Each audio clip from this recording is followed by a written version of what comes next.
নমস্কার, জিপিকে সুজিত মন্ডল চ্যানেলে আপনাদের আবারও স্বাগত জানাই। ইতিমধ্যে আপনারা বিএলওর থেকে এই এসআইআর ফর্মটি নিশ্চয়ই পেয়ে গেছেন হাতে। আজকের ভিডিওতে আপনাদের জানাবো এই এসআইআর ফর্ম কীভাবে ফিল আপ করবেন। প্রথমেই আপনাদের বলে নিচ্ছি, এই এসআইআর এর বিজ্ঞপ্তিতে আপনারা দেখতে পাচ্ছেন 4 ডিসেম্বর হলো ফর্ম জমা দেওয়ার শেষ তারিখ। এর জন্য আপনাদের বারবার বলছি যে ফর্ম জমা করার জন্য তাড়াহুড়ো করার কিছুই নেই। খুব সুন্দর করে ফর্ম ফিল আপ করে বুঝে তারপরে জমা দেবেন। তো প্রথমেই এসআইআর স্পেশাল ইন্টেন্সিভ রিভিশন 2026 অর্থাৎ বিশেষ নিবিড় সংশোধন কর্মসূচি 2026-এ বলা হচ্ছে যে সকল ভোটারকে এই গণনা ফর্ম পূরণ করে জমা দিতে হবে। 2002 সালের ভোটার তালিকা মুখ্য নির্বাচনী আধিকারিক সিইও ওয়েস্ট বেঙ্গল ওয়েবসাইটে আপলোড করা হয়েছে। যারা অস্থায়ীভাবে বাইরে আছেন বা পরিযায়ী শ্রমিক, তাদের পরিবারের প্রাপ্তবয়স্ক সদস্যরা তাদের হয়ে বিএলওর কাছে ফর্ম জমা দিবেন। সেক্ষেত্রে পরিবারের সদস্যের পুরো নাম এবং ভোটারের সঙ্গে তার সম্পর্ক লিখতে হবে। অনলাইনে ইসিআই নেট অ্যাপ অথবা voter.eci.gov.in এর মাধ্যমেও এই গণনা ফর্ম আপলোড করা যাবে।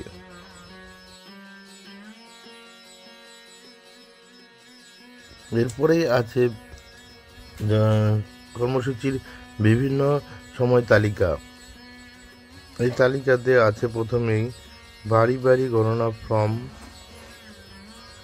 জমা দেওয়ার তারিখ 4 নভেম্বর 2025 থেকে 4 ডিসেম্বর 2025। খসড়া ভোটার তালিকা প্রকাশ। এরপরে আছে দাবি ও আপত্তির সময়কাল 9 ডিসেম্বর 2025 থেকে 6 জানুয়ারি 2025। নোটিশ পর্যায় শুনানি ও যাচাইকরণ 9 ডিসেম্বর 2025 থেকে 31 জানুয়ারি 2026। চূড়ান্ত ভোটার তালিকা প্রকাশ 7 ফেব্রুয়ারি 2026। এরপরে কার কি দায়িত্ব বা বিএলওরাই কি করবেন বা আপনাদেরকে কি করতে হবে তারপরে বলা আছে। বিএলওরা কি করবেন? বিএলওরা 4 নভেম্বর 2025 থেকে 4 ডিসেম্বর 2025-এর মধ্যে আপনার বাড়ি যাবেন। আপনাকে 2 কপি গণনা ফর্ম দেবেন এবং পূরণ করার জন্য সহযোগিতা করবেন। ফর্ম আপনাকে সই করে পূরণ করার গণনা ফর্ম সংগ্রহ করবেন এবং আপনার রসিদ প্রদান করবেন।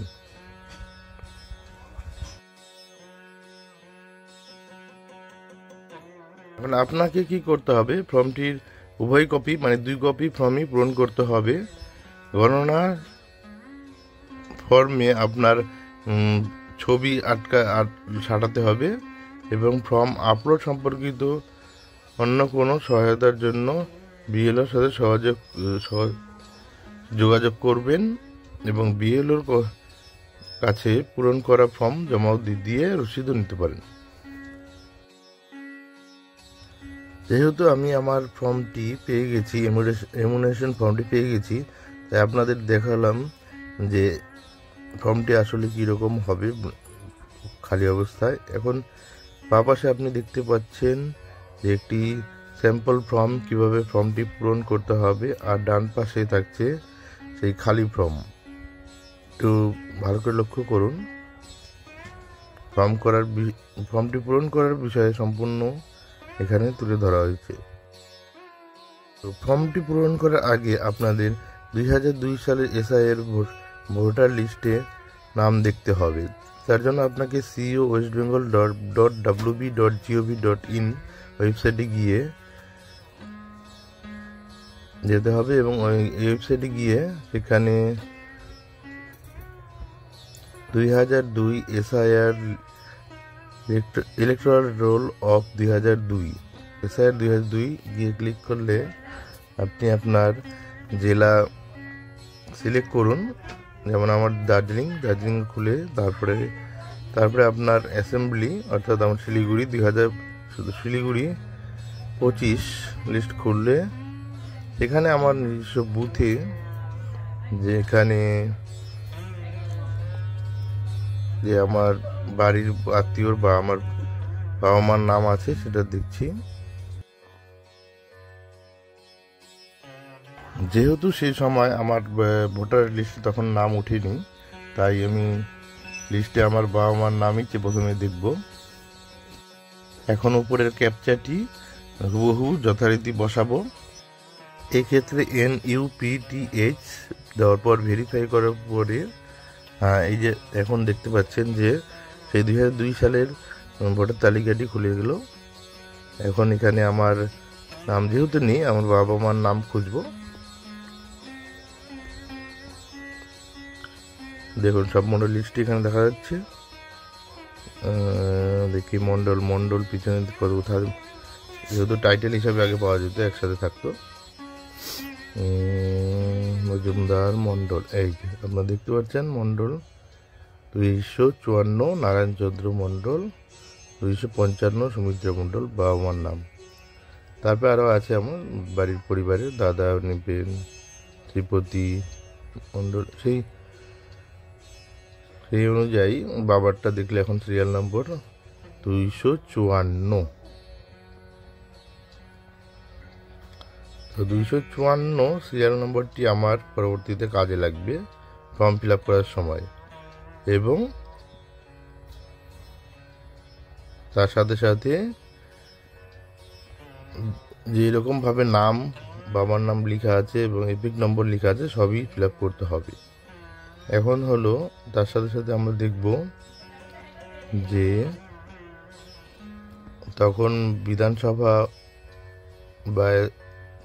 বিধানসভা কেন্দ্রের হয়তো নম্বরও কম অন্য থাকতে পারে বা পার্ট নম্বরও অন্য থাকতে পারে, কারণ তারপরে অনেকবার সংশোধন হয়েছে, চেঞ্জ হয়েছে। এই দেখুন এখন আমাদের বর্তমান শিলিগুড়ি হলো 26 বিধানসভা কেন্দ্রের নম্বর, কিন্তু তখন ছিল 25 2002 সালে 25 শিলিগুড়ি বিধানসভা নির্বাচন ক্ষেত্র।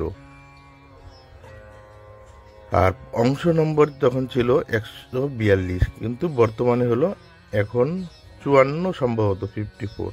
তাই যেটা লিস্টে লেখা আছে সেটাই পূরণ করতে হবে।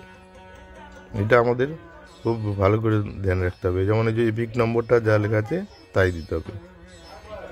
এই জিনিসটা আমাদের খুব ভালো করে মাথায় রাখতে হবে। এখন দেখুন নমুনা ফর্মে যে QR কোডটি আছে তার বাঁ দিক ও ডান দিক দুটোই আপনার পূরণ করা থাকবে।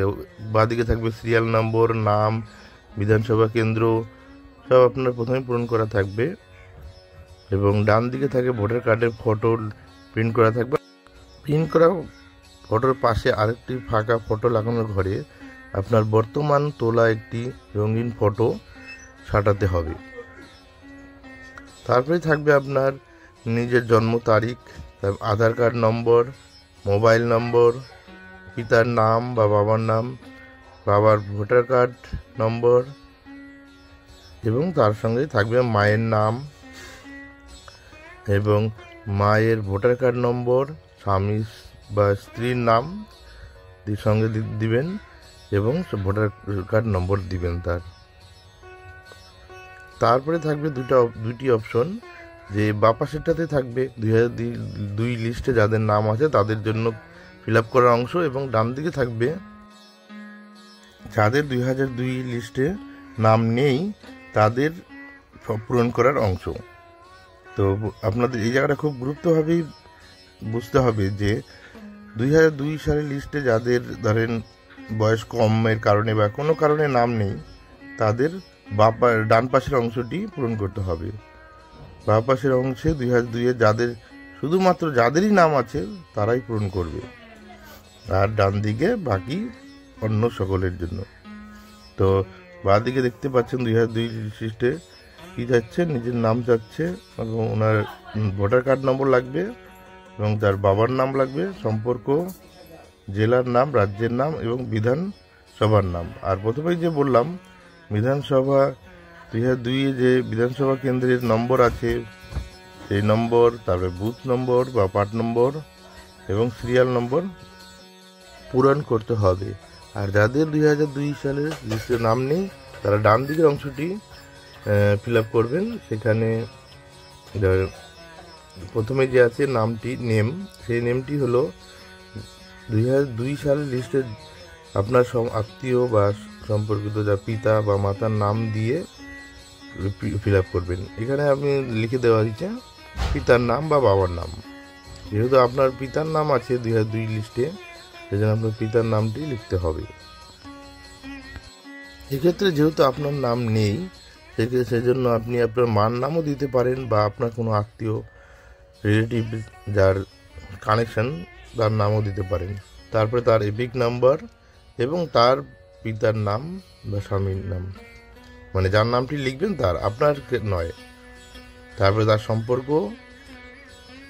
তারপরে জেলার নাম, তারপরে আপনি লিখবেন রাজ্যের নাম, তারপরে বিধানসভার নাম, তারপরে বিধানসভার নম্বর, ওই সেই রূপই পুরানো 2002 সালে যেটা লেখা আছে ওই একই বিধানসভার নম্বর বা পার্ট নম্বর এবং সিরিয়াল নম্বর, অর্থাৎ ক্রমিক নম্বর, যত নম্বরে আপনার নামটা 2002 সালের নাম আছে আপনার রিলেটিভের।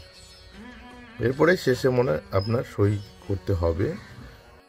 সই না করতে পারলে আঙুলে ছাপ দিলেও হবে। এরপরে আপনাদের দেখাতে চলছি সর্বশেষে যে আমার ফর্মটি আমি কীভাবে ফিল আপ করলাম। এখন যেহেতু আমার 2002 সালের নাম নেই, সেই জন্য সেই অনুযায়ী আমার পিতা বা মাতার নামের অনুসরণ করে ফর্মটি ফিল আপ করে দেখাচ্ছে আপনাদের। এখন ফর্মটি পূরণ করার আগে আপনাদের প্রথমেই 2002 সালের নির্বাচন তালিকার লিস্টটি আপনার হাতে রাখতে হবে। তারপরে আপনার ফর্মটি পূরণ করা শুরু করতে পারেন। এখানে দেখতে পাচ্ছেন যে আমি 2002 সালের যে লিস্টটি বের করছি এবং সঙ্গে আপনার আধার কার্ড, বাবা মায়ের ভোটার কার্ড অথবা আপনার স্ত্রীর ভোটার কার্ড সঙ্গে লাগবে। আরেক কপি ফটো তো দেখছেন লাগিয়েছি। তো এখন দেখুন আমার ফর্মটি কেমন ফিল আপ করেছি। প্রথমের অংশটুকু যেখানে শুধু আপনার ডিটেলস ভরার জায়গাটুকু দেখে নেন। এখানে আমি দিয়েছি জন্ম তারিখ, আধার কার্ড, মোবাইল নাম্বার, পিতার নাম, পিতার ভোটার কার্ড নম্বর, মাতার নাম, মাতার ভোটার কার্ড নম্বর এবং ওয়াইফের নাম এবং ওয়াইফের ভোটার কার্ড নম্বর। তো পাশে আপনি দেখে নেন যে স্যাম্পল ফর্মের সাথে তুলনা করে যে কীরকম করেছি form fill up. Sample form আর এটা অরিজিনাল হাতে লেখা ফর্ম। তো তাহলে এখানে আসা যাক তাহলে ফর্ম ফিল আপের দিকে আসা যাক।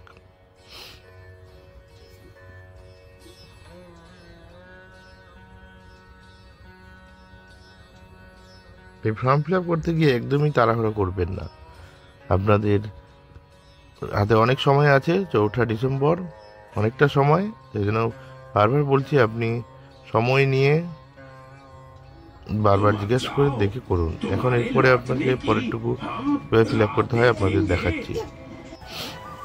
পরেরটুকু যেহেতু আমার 2002 সালে নাম নেই, সেজন্য আমার ফর্ম ফিল আপ আমার ডান দিকের অংশটি ফিল আপ করতে হবে আমাকে, এবং যাদের 2002 সালের নাম আছে তাদের বাঁ দিকের অংশটুকু ফিল আপ করতে হবে।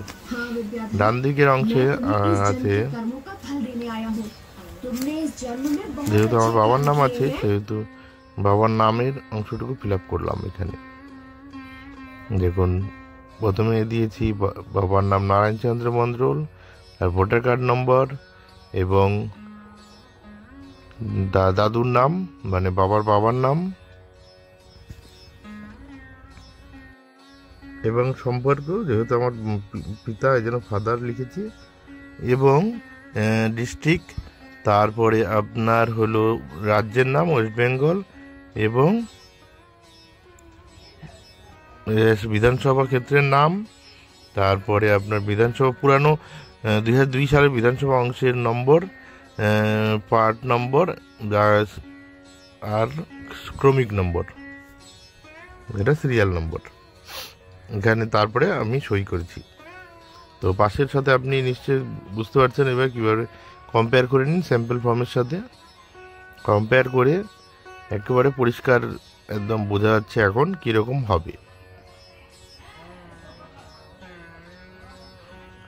তো এখন আপনাদের মনে প্রশ্ন জাগতেই পারে যে 2002 সালের তালিকায় যাদের পিতা মাতা আত্মীয়ের নাম অথবা নিজের নাম নেই তাদেরকে এই 13টি নথির একটি সঙ্গে জমা দেওয়ার কথা বলেছেন নির্বাচন কমিশন। সুতরাং এই 13টি নথির একটি হলেই আপনার চলবে, এমন দুশ্চিন্তার কোনো কারণ নেই। তো এখন আপনাদের জানাবো সেই 13টি জিনিস কি কি, 13টি নথি কি কি। 1 নম্বরে আছে পেনশন পেমেন্ট বা আইডেন্টি কার্ড, যা সেন্ট্রাল গভর্নমেন্ট বা পিএসইউ থেকে দেওয়া।